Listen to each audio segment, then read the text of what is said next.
Hello and welcome to the San Jose State Weekly Football Press Conference. Today is Monday, November 27th. The San Jose State football season comes to an end after a win at home against the University of Wyoming, 20-17, the final score from Seth Q Stadium last Saturday. In the process, Bryce Crawford was named Mountain West Special Teams Player of the Week for the second time this year for his efforts with the field goal kicking last week. Now, the Spartans will hit the offseason. This will be our last press conference, but there'll be plenty of news and things to keep you updated on SJSUSpartans.com throughout the offseason as well. Let's welcome in San Jose State head coach Brent Brennan.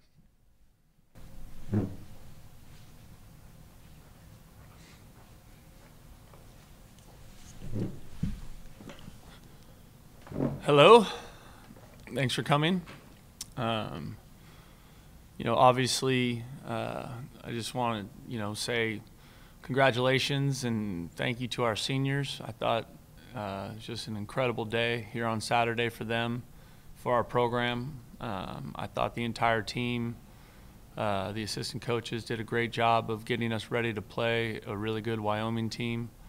I have tremendous respect for Coach Bull and that staff there. They've done a great job building up that program, and so it was a great win for us. It was great for us to see our kids play and our kids finish a game. I thought we were very, very good on defense, which was exciting. Third down defense was incredible. Red zone defense was really good.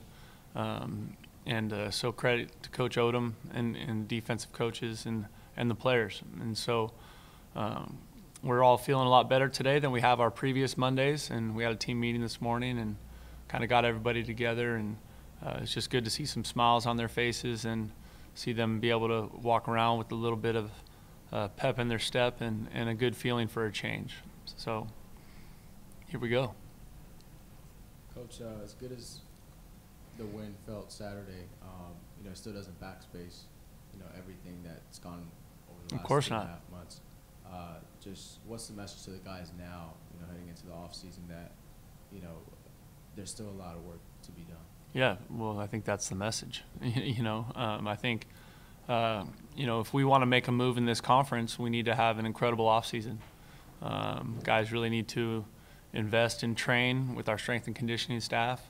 We need to make use of the time we have with the players with spring practice and meetings with their coaches so that we can continue to improve our football IQ. And I think,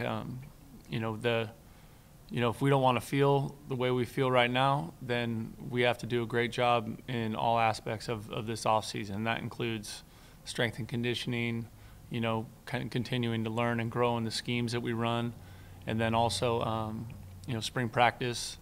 And then the other part of that is recruiting. So we need to continue to add pieces to the puzzle here that can help us play better. Hey, Coach, the defense chants from the fans were in full effect. The Spartan defense was a major factor in the team's win over Wyoming. San Jose State gave up just one touchdown in the second quarter before Wyoming scored its last touchdown late in the game. Why was the defense so effective in this game, especially compared to earlier games in the season? Well, that's a good question. I think I felt like we had really, really great play from our D-line, and I think that was maybe a little bit more healthy version than we've had in previous weeks. That allowed us to get some pressure on their quarterback. And, then I thought our secondary, played their best game of the year. I thought Jermaine Kelly was outstanding.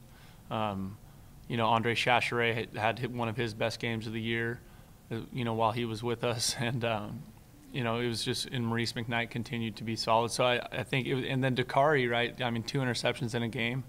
That's like hitting 4 home runs in a game. That's a big deal. So, there was a lot of really good individual plays, and I think, just being a little bit healthier and those guys kind of making some stops and feeling some momentum and, feeling that energy and getting it going the right way really helped helped us continue to play at a high level. Hey, Coach. Hi. Getting through that first season as a head coach, just looking back on it, what were some of the, more challenging parts of getting through that season? And do you foresee any, maybe having to make any changes as far as style of play or coaching staff or anything like that to improve? No, I don't see any or anticipate any changes in coaching staff. You know, obviously schematically that's something in football that frequently kind of changes. It'll you know kind of ebb and flow depending on the personnel you have in your program. You know, I know we didn't play well enough this year, and I think everybody saw that. So, you know, I think going into our second year, obviously the schemes won't be as new. Hopefully we won't add 42 new players to the roster in August again. There'll be there'll be continuity with our coaching staff, I hope. And so it's you know, we know we have a lot of work to do, and we know that we need to play better football than we did.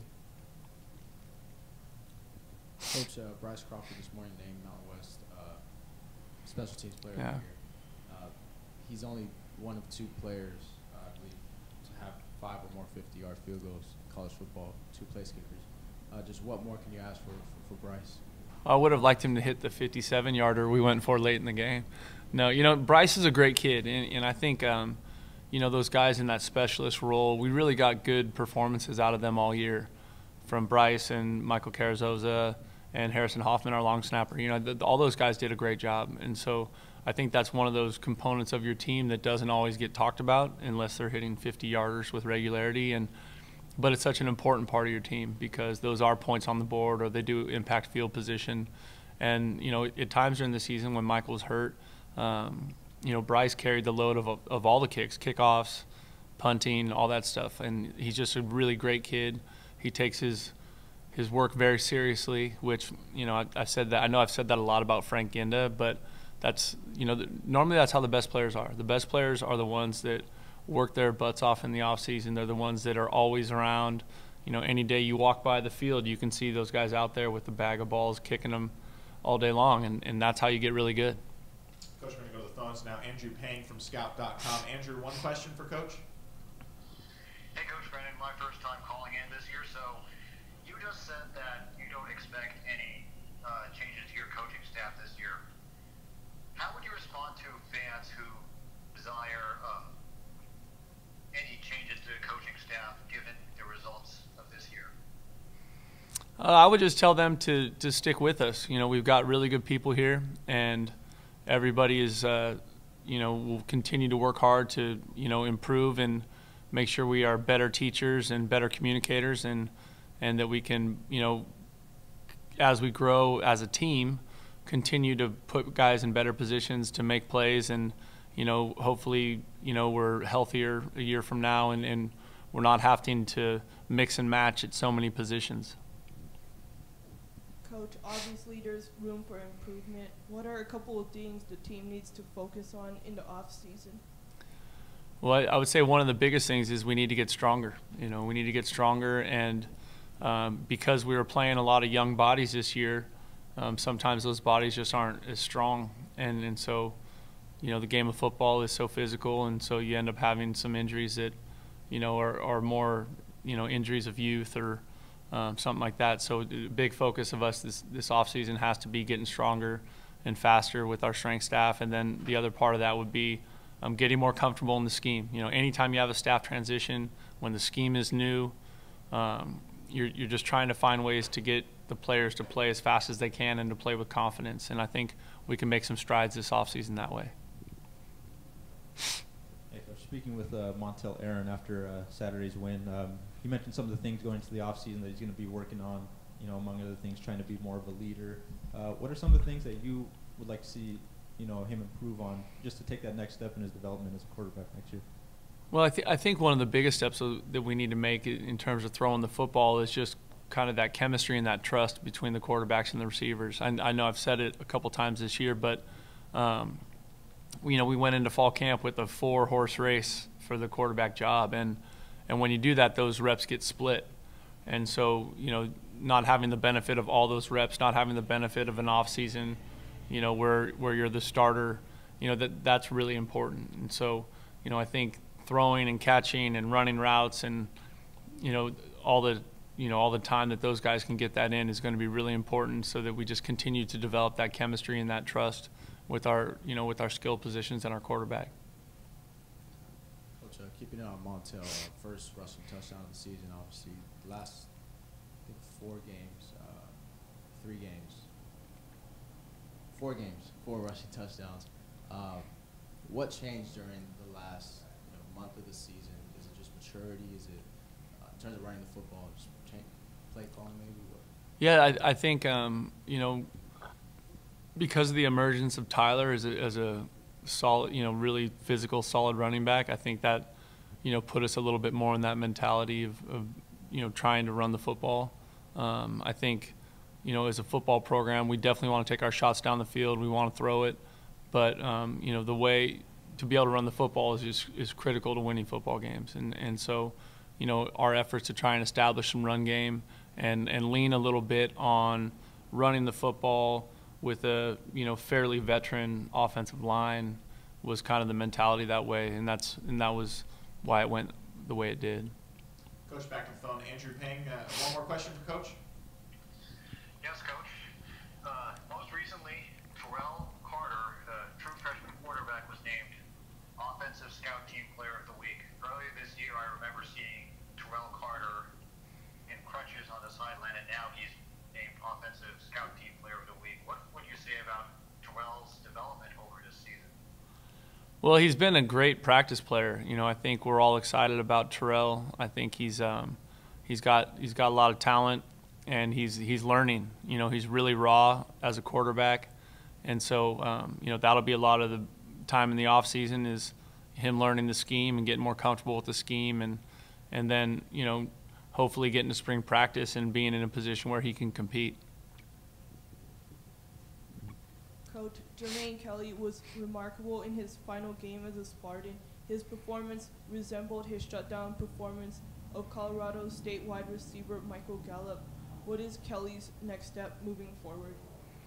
Well, I think the next step for him is to play in the NFL, and that's his dream and that's his goal. And, he's worked extremely hard for it. And, I thought that was a great situation for him on Saturday, is just to play his best football in his last game, his senior year in Sefke Stadium. So I'm just really excited for Jermaine.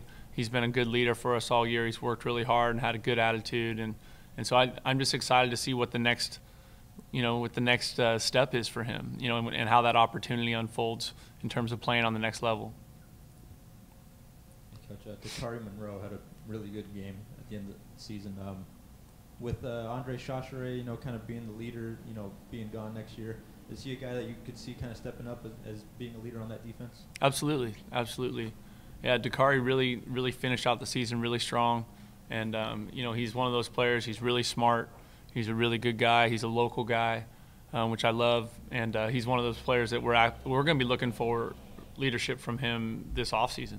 Just in terms of our workouts, in terms of our team building, all those things. Coach, another local guy, Dejon Packer, closed the season out really well. 2 touchdowns in the last 2 weeks. Just competed for the running back role all season, hung in there, carried the team over the last several weeks. Just what can you say about his work ethic? Well, he's been great. I really I'm really proud of Dejon. I mean, coming in, doing what he did, and finishing the season how he did. I think you also saw him grow and improve towards the end of the season.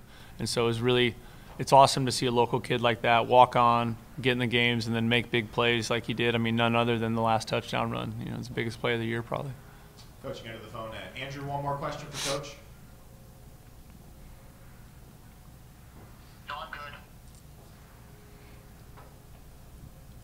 Coach, on the topic of Dakari Monroe, who had 2 interceptions in the game, what does he need to do to keep up that level of play next year? Well, no one keeps up 2 interceptions a game for a year. But, I think I mentioned it a minute ago, the thing about Dakari is he's a really smart player.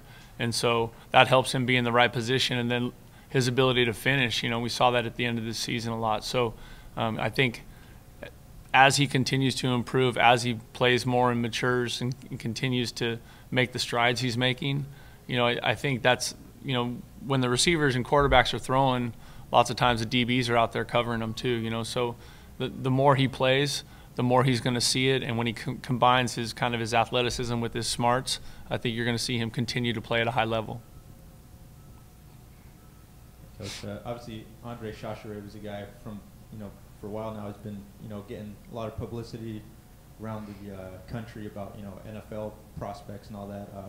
Now that he got through this year, kind of what can NFL coaches expect, to get from him, whoever takes a chance on him? Well, I think they're going to get a kid that loves football. He's got a really unique skill set because he's got good speed and really good length, which is what kind of every NFL organization is looking for at that position, is finding someone that can combine, kind of the ability to run and catch and, finish plays, but also have length to keep, receivers off balance with that length, and that's what Dre has.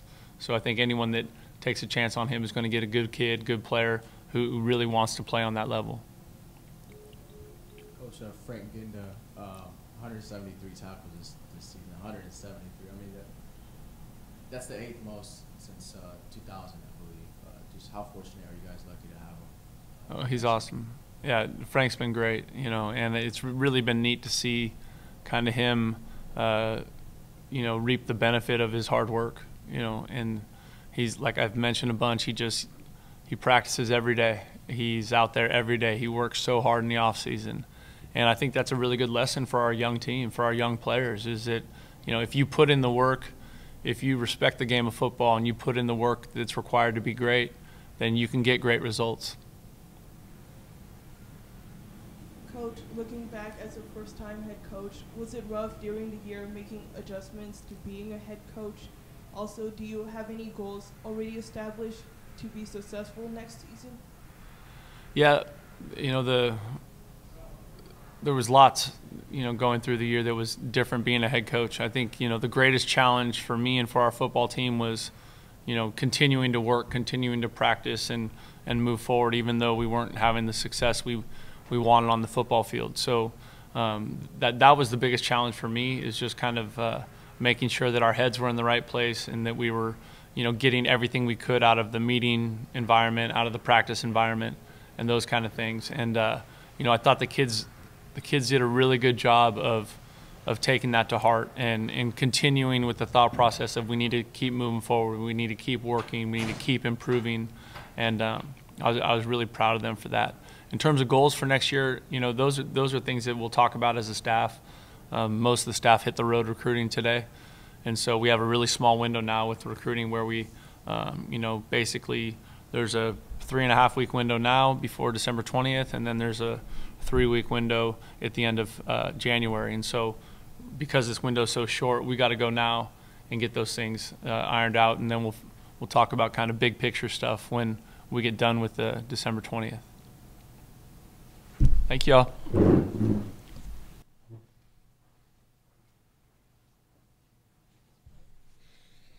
All right, that does it for the final press conference of the year. Once again, no future games after the game season ends here at home inside CEFCU Stadium. But news and all other things San Jose State Athletics are available on the website, sjsuspartans.com. Thanks for watching, and we'll see you next time.